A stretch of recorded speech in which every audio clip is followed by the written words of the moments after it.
Ya Habibi ya Muhammad,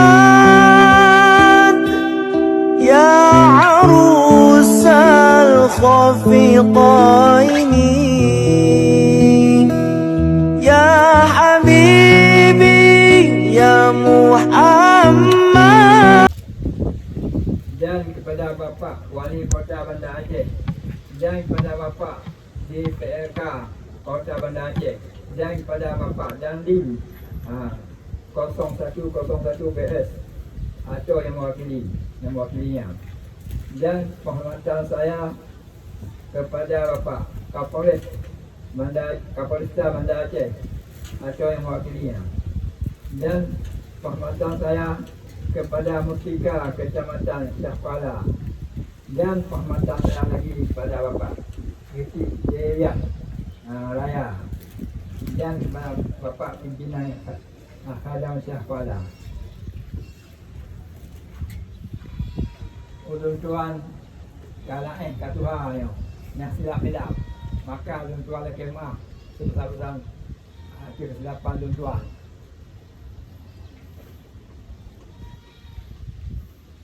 Jadi tuan baca sejarah Google, sejarah tarbiyah.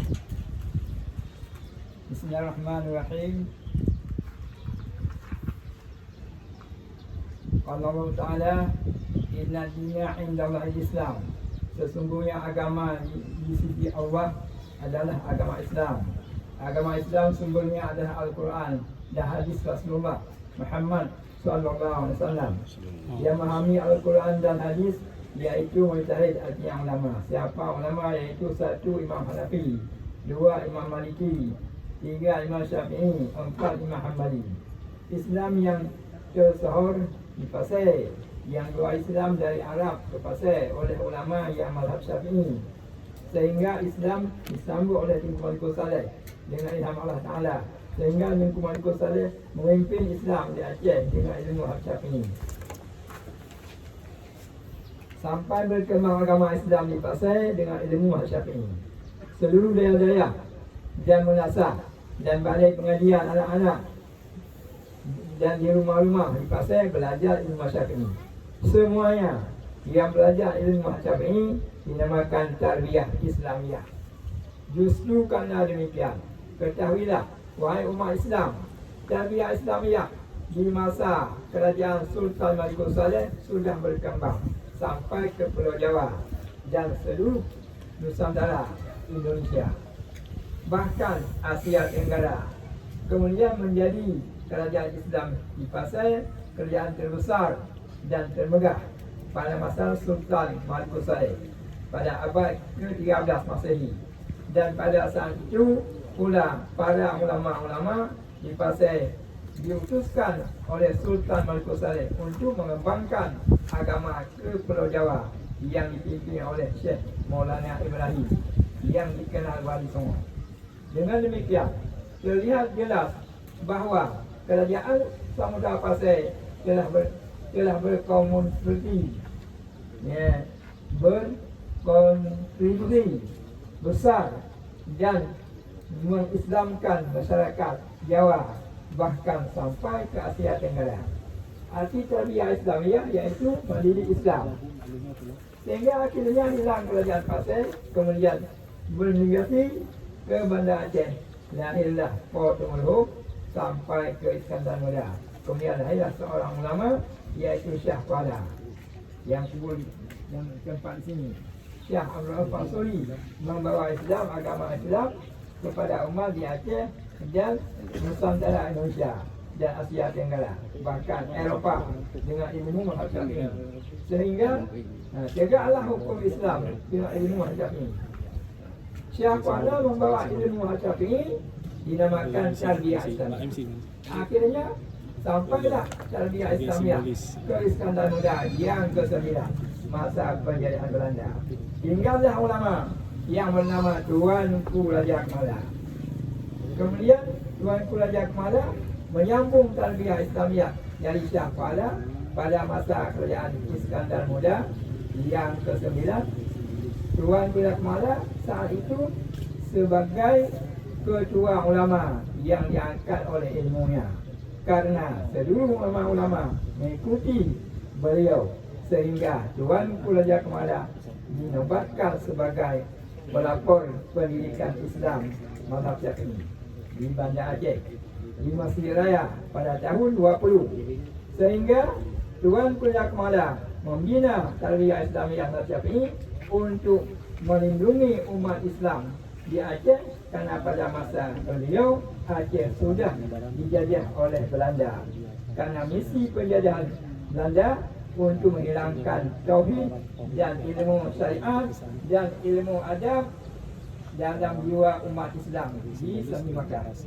Akhirnya Tuanku Raja Kemala bermusyawarah dengan ulama-ulama di Sambi Makkah untuk mengembangkan ilmu dari Al-Quran dan kitab ilmu tauhid dan ilmu syariat dan ilmu akhlak kepada umat Islam di Aceh, dengan metode mengirim ulama-ulama ke seluruh penjuru Aceh supaya menjadi benteng untuk umat Islam di Aceh, sehingga umat Islam di Sambi Makkah tidak terjerumus dalam kesesatan.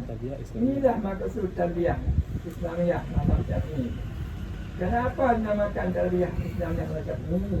Karena Islam dari Aceh yang dibawa oleh ulama dari Arab bermazhab Syafi'i ke Aceh, yang disambung oleh Sultan Malikus Saleh, kemudian disambung oleh Wali Songo, Syekh Fala dan Tuanku Raja Kemala, sehingga meninggallah Tuanku Raja Kemala. Setelah Tuanku Raja Kemala wafat, berkisahlah umat ulama-ulama Sambi Makkah dalam melanjutkan dan mengembangkan tarbiyah Islamiyah mazhab Syafi'i hingga sampai merdeka Indonesia. Ulama-ulama peninggalan Tuanku Raja Kemala mengembangkan tarbiyah Islamiyah mazhab Syafi'i di masa Presiden Bung Karno, iaitu pada waktu Orde Lama, sehingga ulama-ulama peninggalan Tuanku Raja Kemala mengamanahkan tarbiyah Islamiyah kepada pemerintah Indonesia kala itu Presiden Bung Karno sebagai aset kerohanian negara Republik Indonesia. Karena mungkin ulama-ulama Aceh peninggalan Tuanku Raja Kemala memahami hadis ya Rasulullah Muhammad sallallahu alaihi wasallam. Hadisnya yaitu awal Islam merantau, di penghujung pun juga merantau.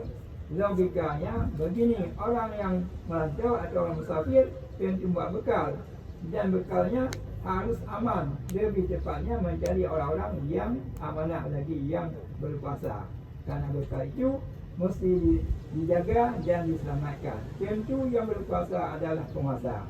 Beginilah ulama-ulama Aceh peninggalan Tuanku Raja Kemala menyimpan tarbiyah Islamiyah ini kepada pemerintah Republik Indonesia kala itu Presiden Bung Karno sebagai aset negara Republik Indonesia.